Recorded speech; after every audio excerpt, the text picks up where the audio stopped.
कोहली जी, नई दिल्ली से। राधे राधे। राधे राधे महाराज जी।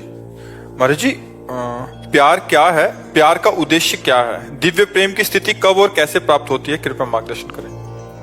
प्रेम भगवत स्वरूप है, पर प्रेम प्रतिक्षण वर्धमानम सूक्ष्मतरम अनुभव स्वरूपम कामना रहितम, तब प्रेम माना जाएगा। अगर हम आपके किसी भी शरीर, जमीन, धन, पद, माइंड, किसी को भी देख करके प्रभावित हुए और आपसे प्यार किया और उससे हम उस स्वार्थ पूर्ति करना चाहते हैं, उसे प्यार नहीं कहते, उसे काम कहते हैं, राग कहते हैं, आसक्ति कहते हैं, मोह कहते हैं, स्वार्थ कहते हैं। उसे प्यार, यहां जगत में प्यार नहीं हो रहा, जगत में प्यार नहीं हो रहा। किसी के रूप को देख करके, किसी के प्रभाव को देख करके अपने स्वार्थ की पूर्ति को हम यहाँ प्यार कर रहे हैं।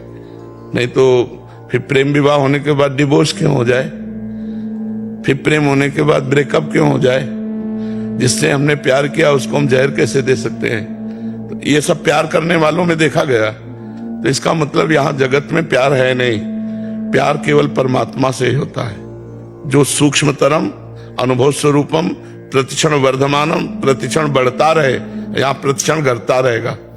आपसे बहुत प्यार हुआ, फिर आपसे अच्छा कोई मिल गया तो उससे प्यार होने लगा, आपसे छूट गया, तो प्रतिक्षण वर्धमानम होना चाहिए। छूट कैसे गया? इसका मतलब प्यार नहीं, ये स्वार्थ है, ये काम है, ये आसक्ति है, राग है। तो प्रेम है भगवत स्वरूप, वो सिर्फ भगवान से हो सकता है, या भगवान मान के माता पिता पत्नी पुत्र परिवार किसी से भी किया जा सकता है, पर भगवत मान करके। अगर भगवान मान करके नहीं किया तो शरीर से प्रेम नहीं हो सकता, शरीर से राग होगा, काम होगा, और भोग समाप्ति पर उससे घृणा हो जाएगी। उससे अच्छा कोई मिलेगा तो उसका त्याग हो जाएगा। प्यार का मतलब ऐसा नहीं होता।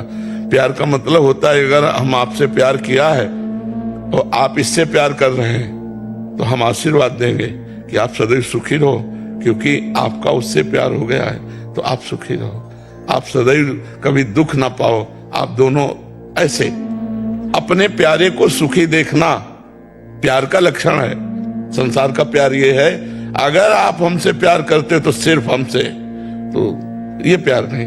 प्यार ये कहता है कि हम आपसे प्यार करते हैं और आप हमारा तिरस्कार करते हैं और उसको प्यार करते हैं, तो हम दोनों को आशीर्वाद देंगे, कोशिश करेंगे आप दोनों को मिला दें, आपसे कभी हम घृणा न करें, कभी नफरत न। ऐसा उदार प्यार कहाँ है? उदार प्यार तो सिर्फ परमात्मा में है। हमसे कितनी भी बड़ी गलती हो जाए, आप हमें छोड़े ना, ये केवल परमात्मा से है। विमुख भय निमिषो न अकृपा, जब चितये तब वैसे, वो केवल भगवान ही ऐसे है। दूसरा, जन अवगुण प्रभु मान न काऊ, दीन बंधु अति मृदुल सो। यहाँ तो जरा सी त्रुटि हो जाने में, अपने स्वार्थ की आपूर्ति होने में क्रोध हो जाएगा, उसका तिरस्कार कर देगा, वो उससे संबंध विच्छेद कर देगा। तो यहाँ प्यार जगत में नहीं है, भगवान को लेकर के भाव करके, वो चाहे माता से प्यार कर ले, चाहे पिता से, चाहे पत्नी से, चाहे पुत्र से, चाहे कुत्ते से प्यार कर ले, किसी से भी, कहीं भी, क्योंकि कहो सो कहां जहां प्रभु नहीं, हर जीव में हर कण में भगवान है। तो भगवान का भाव करके नामदेव जी ने कुत्ते से भाव किया तो विट्ठल भगवान वहीं प्रकट हो गए। भगवान का भाव करके माता पिता से प्यार किया तो विट्ठल भगवान आ गए दर्शन देने। तो हम अगर भाव करें परमात्मा का, तब तो उसे हम प्रेम शब्द देंगे, और अगर भाव परमात्मा का नहीं है तो वही प्यार जो तुम कर रहे हो वो स्वार्थ है, वो काम है, वो आसक्ति है, वो राग है। प्रेम इतना महान है कि जितने ग्रंथ पंथ हैं सबके ऊपर विराजमान है। पोथी पढ़ी पढ़ी जग मुआ, पंडित भया न कोय, और ढाई आखर प्रेम के पढ़े सो पंडित होए, कबीरदास जी कह रहे।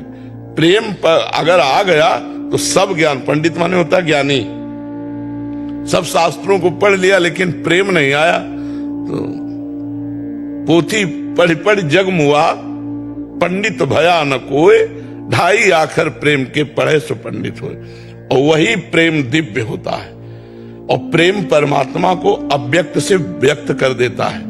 जब भगवान शंकर और गौ ब्रह्मा देवता सब की रावण के अत्याचार से पृथ्वी दुखित हो रही थी, तो कहां चला जाए, कैसे भगवान को पुकारा जाए? तो भगवान शंकर ने कहा, ते समाज गिरजा में रहू, अवसर पाई बचन एक कहू, हरि व्यापक सर्वत्र समाना, प्रेम ते प्रगट होए मैं जाना। भगवान प्रेम से प्रकट हो जाएंगे, सर्वत्र विराजमान है। पर वो प्रेम बिना नाम जप किए, भगवत सेवा किए, भगवत लीला कथा सुने, बिना सच्चे आचरण वाला तपस्वी बने, वो प्रेम हृदय में प्रकाशित नहीं होता। ये सांसारिक राग हो जाएगा, प्रेम नहीं होगा। प्रेम दिव्य होता है और प्रेम प्रतिक्षण बढ़ता रहता है, और प्रेम में कभी पूर्णता नहीं होती।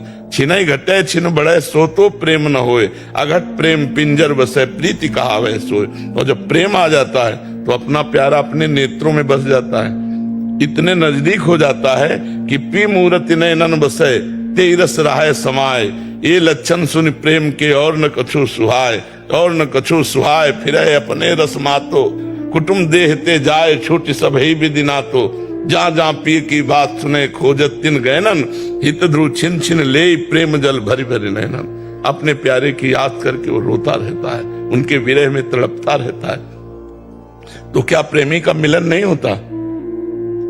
बोले तन मन के बिछुड़े नहीं, वो शरीर के समीप है, मन भी उसी के पास है, पर चाह बढ़े दिन रैन, ऐसी प्रीति बढ़ गई है कि उसे भारी व्याकुलता हो रही। प्रेम में कभी तृप्ति नहीं होती, प्रेम में कभी पूर्णिमा नहीं होती। इतना भूख बढ़ जाती है अपने प्रीतम की कि समीप रहते हुए भी दूरी के चिंतन की भावना मात्र से वो व्याकुल हो जाता है। गले से लगा है, कहीं ये दूर ना हो जाए, ऐसी संभावना मात्र से उसके प्राण व्याकुल हो जाते हैं। तन मन के बिछड़े नहीं, चाह बड़े दिन रैन, कबों संजोग न माने, देखें भरी भरी नैन। अद्भुत चरित्र प्रेम का है। खूब नाम जप करे, भगवान की शरण में हो, भगवान के लीला चरित्र सुने, परोपकार करे, तो इसके प्रभाव से प्रेम प्रकट हो जाएगा। समझ पा रहे हैं हम? महाराज जी, आप तो हमारे नैनों में बस गए हैं सब। हमको इतनी आपकी फिक्र होती है कि क्या बताएं। हाँ, प्रेम का यही स्वभाव होता है। प्रेम प्रियतम की प्यारे की फिक्र होला, यही प्रेम का स्वभाव होता है। और प्रेम का ये प्रभाव होता है कि ये समझ में नहीं आता है कि सच्चिदानंदमय है या कुछ नहीं, वो मेरे हैं। और हमेशा लगा रहता है कि कब आए और कब आपके दर्शन मिले महाराज जी।